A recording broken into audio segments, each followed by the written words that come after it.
বাস থেকে নেমেই পকেটে হাত দিয়ে বুঝলাম পকেটমার হয়ে গেছে। বাস তখন স্টপেজে দাঁড়িয়ে আছে, ভেতরে লোকজন গিজগিজ করছে, একজনের উপর আরেকজন দাঁড়িয়ে। এই ভিড়ের মধ্যে উঠে গিয়ে কে পকেট মেরেছে এটা বের করা অসম্ভব ব্যাপার।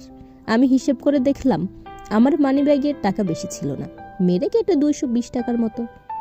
মানিব্যাগটাও পুরনো, তার মানে লস খুব বেশি হয়নি।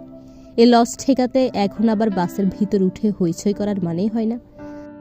আমি মুখ ঘুরিয়ে বড় আপার বাসার দিকে চললাম। আপা উদার টাইপ মহিলা, 200-400 চাওয়া মাত্রই পাওয়া যাবে।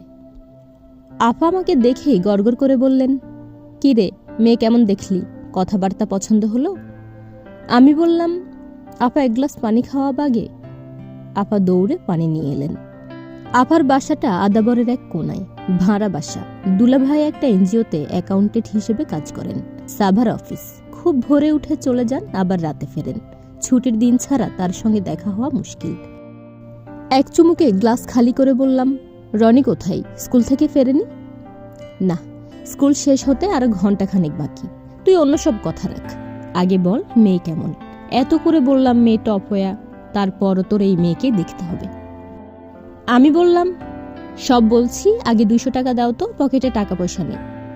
বলিস কি, টাকা পয়সা পকেটে না নিয়ে মেয়েটার সাথে দেখা করতে গিয়েছিস? ছি ছি ছি ছি। পকেটমার হয়ে গেছে বলতে গিয়েও থেমে গেলাম। আপা এইমাত্র মেয়েটাকে অপয়া বলেছে।